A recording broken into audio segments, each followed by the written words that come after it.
Bonjour à tous, je suis Gilles Mancillon, bienvenue sur ma chaîne, je vous souhaite une bonne journée. Je voulais tirer quelques cartes pour offrir guidance, pour ceux qui cherchent inspiration, guidance, direction. La plus haute sagesse pour nous aujourd'hui, c'est le paradigm shift, c'est-à-dire une totale reconversion de toutes les choses. C'est vraiment un changement profond, intérieur, c'est quelque chose qui est en train de changer, toute la planète est en train de changer. Ce que l'on doit comprendre, c'est le karma, quelles sont ces choses qui résistent, qui nous résistent, quelles sont les choses que l'on doit... Comment fait-on pour se libérer de tout ça, en pardonnant, en se libérant, en oubliant le passé le plus possible, on arrive à se détacher de tous ces karmas, mais ils sont importants, on les a créés pour notre évolution. Ce que l'on doit faire, c'est l'action, on doit passer à l'action. Il y a toutes sortes de nouvelles actions qui se présentent, et donc tout ça, ça arrive.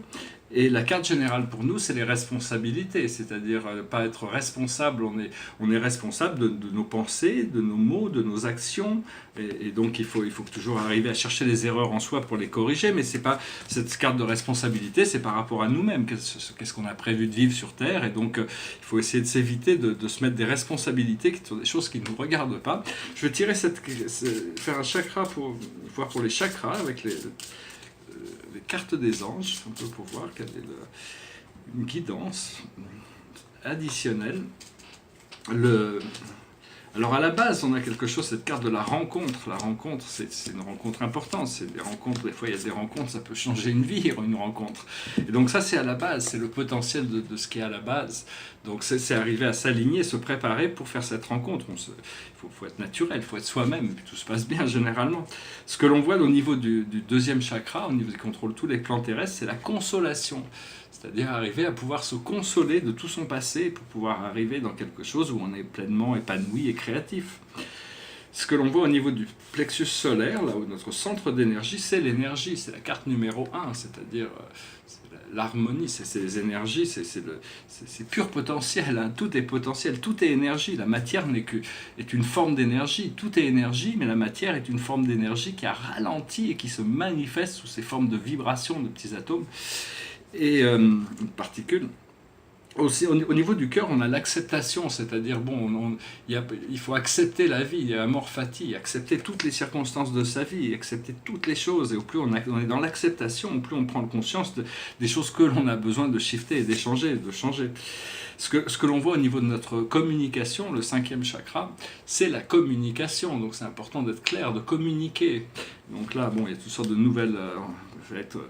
c'est bien de maintenir les lignes de communication ouvertes.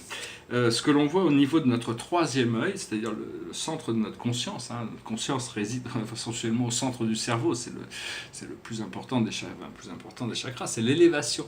Et là, donc, on a une ouverture, il faut apprendre à ouvrir son troisième œil, à travailler avec ses visions, il y a toute une élévation. Et ce que l'on voit au-dessus de nous, au niveau de la couronne, c'est la guérison, c'est-à-dire toutes ces choses qui pouvaient être en mauvais alignement sont en train de rentrer en alignement.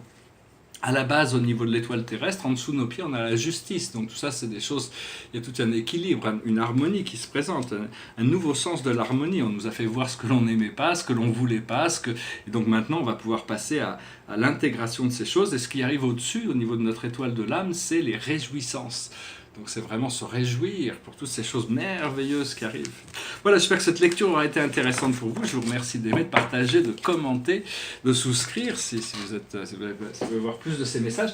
Derrière moi, c'est un tableau qui s'appelle Jérusalem. C'est le premier, ça représente symboliquement, bon, ça se place dans le cosmos, hein, et ça représente symboliquement le premier monde céleste que l'on doit atteindre après une fois qu'on a fini notre expérience dans la matière, on ascensionne et c'est le premier monde que l'on reçoit.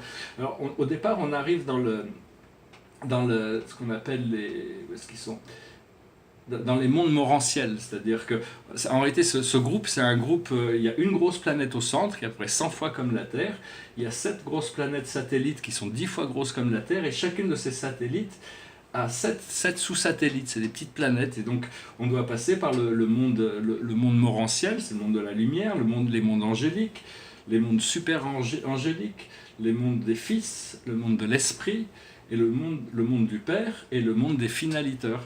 Donc, puis là, ici, ça représente les 619 planètes qui sont... C'est une sphère d'administration céleste, et il y a 619 planètes actuellement dans notre système, et la Terre est représentée ici, la 606e planète de Satania. Et Jérusalem, c'est le symbole, le nom de ce système Voilà, j'espère que je vais finir avec une chanson. J'ai pas eu trop le temps de penser à la musique, mais c'est une vieille chanson. It goes like this.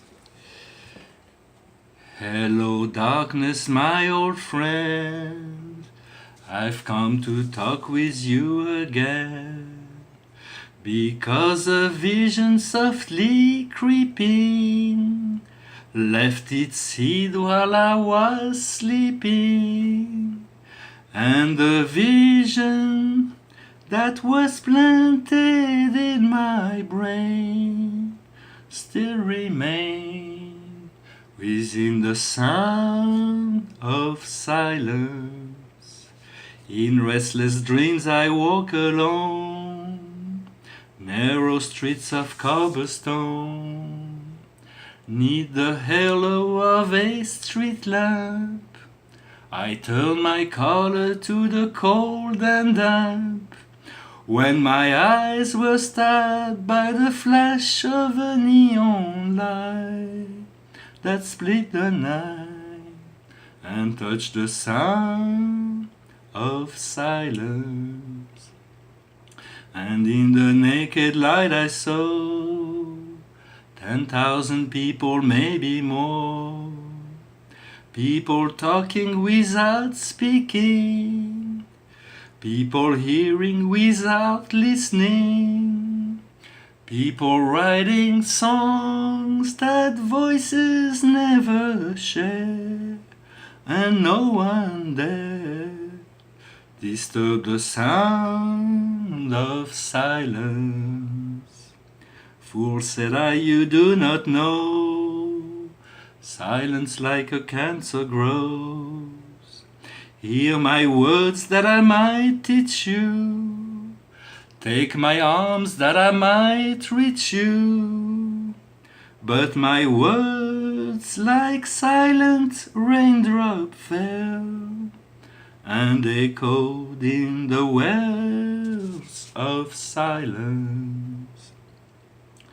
And the people bowed and prayed to the neon god they made, and the sign flashed at its warning in the words that it was forming.